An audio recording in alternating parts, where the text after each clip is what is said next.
شہید بھائی سید احمد خان پہ بھی فتوے لگنے باقی تھے. اے جڑا نا بندہ ہے اے بڑا ہی کمینہ ہے جی.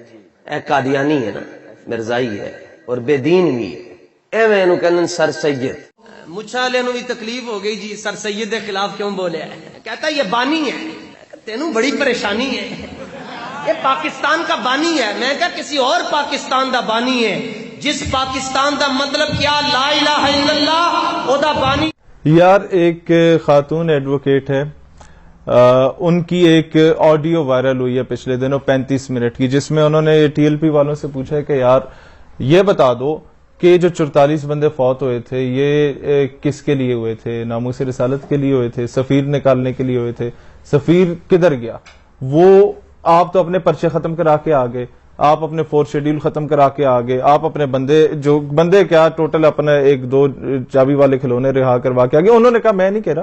تو انہوں نے یہ کہا، مطلب اس طرح کے لبے لباب تھا اس میں. اور دوسرا انہوں نے یہ کہا کہ یار وزیرآباد میں جو معاہدہ ہوا تھا وہ خفیہ ابھی تک گورنمنٹ اور آپ کے درمیان، اس میں کیا یہ تو نہیں لکھا ہوا کہ جناب 4 شیڈیول ختم کراؤ، پرچے ختم کراؤ، بندے ہماری قیادت رہا کرا دو، باقی بھاڑ میں جائیں سارے. ابھی تک آدھے بندے کئی بیچارے جیل میں ہوتے ہیں. اور پھر ہم اس معاملے پہ فرانس والے پہ دوبارہ سڑک بند نہیں کریں گے، دھرنا نہیں دیں گے، بس اپنے بندوں کو راضی کرنے کے لیے تقریریں شکرینے کرتے رہیں گے.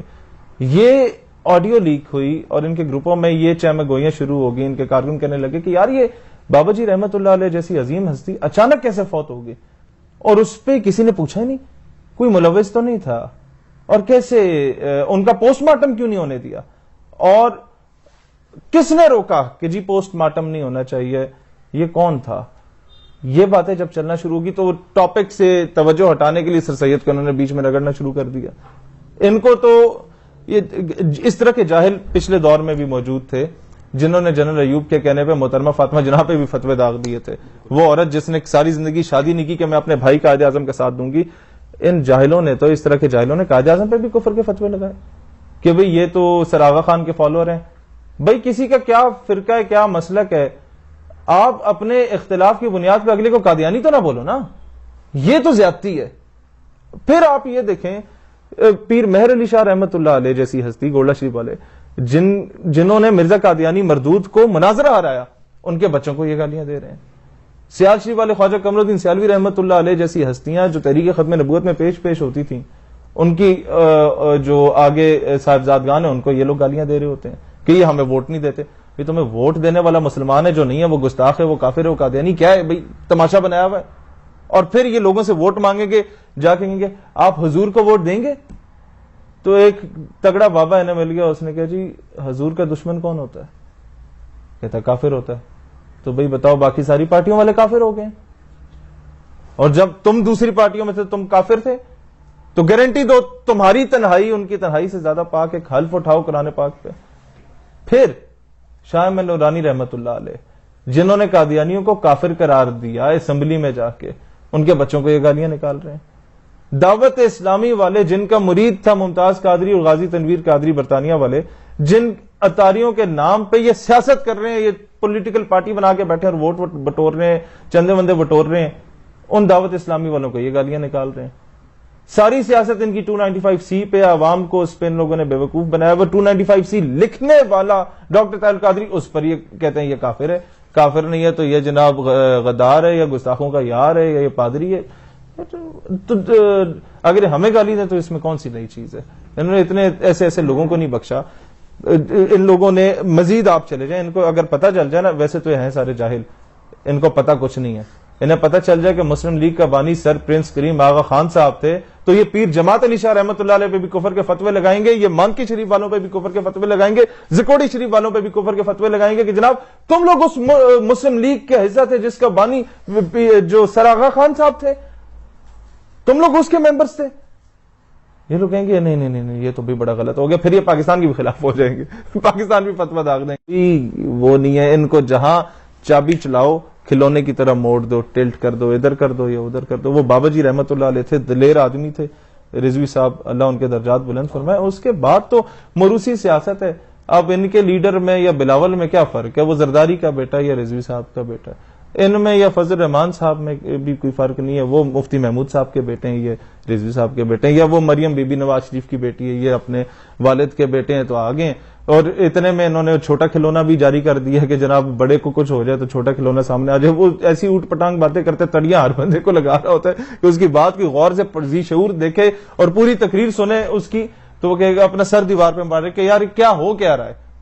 یہ لوگ ناموس رسالت کے لیے شہادتیں دے رہے ہیں اور جن کے پاس بائک نہیں ہوتی تھی آج کل پراڈو پہ پھر رہے ہیں, یہ کیسے ہو رہا ہے. یہ سوال جب اٹھنا شروع ہوئے تو انہوں نے توجہ موڑنے کے لیے سر سید کو بیچ میں جو ہے وہ گھسیڑ دیا.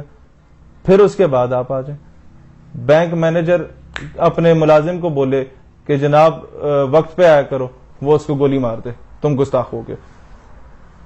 ایک فیکٹری کا اونر بیچارہ کرسچن تھا سری لنکن, اس کو جا کے جناب وہ مینیجر اس کو گولی مار دو, اور کوئی لاجک نہ ملے, یہ گستاخ تھا.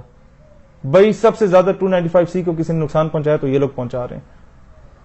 قادیانی حرام زادوں کا سب سے زیادہ اگر فیور کوئی کر رہا تو یہ لوگ کر رہے ہیں اپنی ان حرکتوں کی وجہ سے. اور پھر آگے آ جائیں, ان کو تو کوئی ہاتھ بھی نہیں ڈال سکتا کہ یار یہ کیا کیا تماشا بنایا ہوا ہے. پاکستان کے کبھی قائد اعظم کو گالی, علامہ اقبال کو یہ لوگ گالیاں دیا کرتے تھے, کئی جاہل مولوی اور کفر کے فتوے لگاتے تھے. آج ان کی روزی روٹی علامہ اقبال پہ چل رہی ہے. ان کی جمعے کی تقریریں مکمل نہیں ہوتی جب تک اقبال کی شعر نہ سنائے. وہی یہ کہتا تھا زمن بر صوفی ملا سلام ہے, اس کی تشریح جا کے یہ لوگ پڑھ لیں, انہیں سمجھ آ جائے گی یار یہ تو ہمارے بارے میں کیا بول گیا تھا. ان کو کوئی کچھ کہہ نہیں سکتا, ان کو فوج بھی کچھ نہیں کہہ سکتی. ان کو کچھ بولے نا یہ کہیں گے تم بھی قادیانی, وہ کہیں گے یار معاف کرو اور جو مرضی گالی دو, یہ والی گالی نہ دو ہمیں. تو عوام کو سمجھنا چاہیے بھائی آپ اس میں ہمیں نہ گھسیٹیں ان معاملوں میں, آپ اپنی سیاست کریں, ہم اپنا کام کر رہے ہیں, ہمیں ان چیزوں میں نہ لائیں. ہم نے جواب دینے شروع کیے تو ہمیں تو ہم سے بہتر آپ کو کوئی نہیں جانتا. ہم رضوی صاحب رحمۃ اللہ علیہ کی قدر کرتے ہیں اس لیے خاموش ہیں. آپ ان خاتون کے جواب دیں جو ایڈوکیٹ نے آپ سے سوال کیے تھے 35 منٹ میں کہ جناب وزیر آباد کا معاہدہ سامنے لے آؤ نا, غریبوں کے بچے کیوں مروائیں اپنے وہ بندے کو رہا کروانے کے لیے. پھر یہ بیان ساری دنیا کے پیر ایک طرف, میرے کارکن کی جوتیاں ایک طرف. وہ تمہارے انڈر میٹرک بندوں کے جاہلوں کی قیادت کی جوتیاں ایک طرف, تو دنیا کے غوث اعظم خواجہ معین الدین ایک طرف. تماشے لگائے ہوئے تم لوگوں نے, بدماشی مچائی ہوئی ہے. کوئی جواب دینے والا نہیں تھے لوگ, اس لیے ڈرتے تھے. یہ نہیں کہ ان جاہلوں کو جواب دینے سے مطلب وہ جواب دے نہیں پاتا, لوگ ڈرتے ہیں کہ کل کو گستاخ کفر کے قادیانی کا فتویٰ لگا کے تو ہمیں نہ جا کے پھڑکائیں غازی بننے کے چکر میں. کہاں ممتاز قادری جیسے عظیم لوگ, کہاں یہ لوگ جو ان کا نام بیچ کے کھا گئے.